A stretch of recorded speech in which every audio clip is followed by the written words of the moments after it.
Kumuha sa atensyon ng mga netizens ang social media post ng bagong kapapanganak pa lamang na si Dayan Medina matapos nitong magbahagi ng video.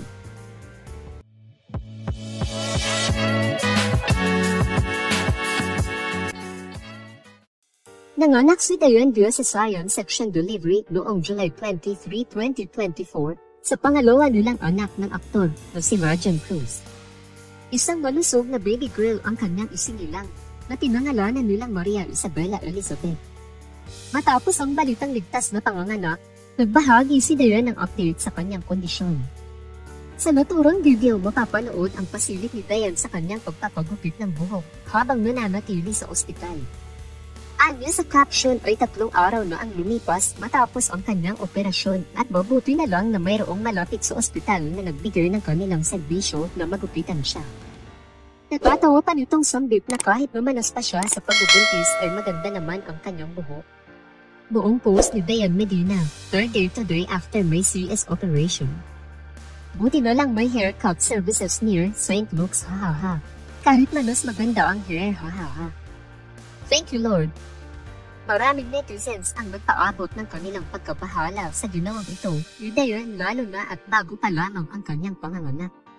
Ang nila ay baka raw mabinat si Dayan at hindi raw maganda ang pagpapagupit kapag bagong panganak.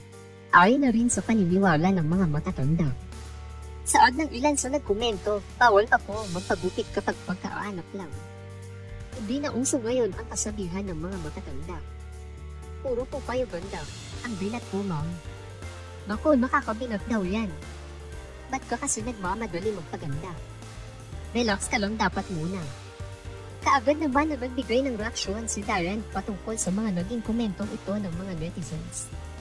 Ayon niya ay sinabihan siya ng doktor na kailangan niyang tumayo at maglakad sa pangalawang araw niya sa ospital matapos ang operasyon upang maiwasan ang embolism o pagbabara ng dugo sa ugat at mas mapabilis ang paggaling ng kanyang sugat.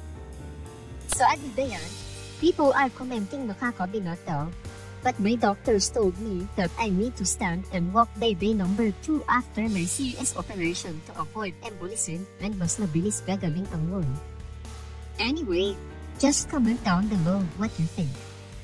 Pray for my quick recovery, thank you.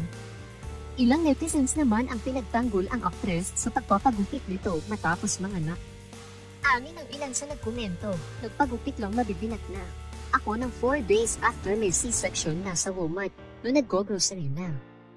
Dito sa ibang bansa, pagkapapanganak, ayaw nila nakahiga ka lang.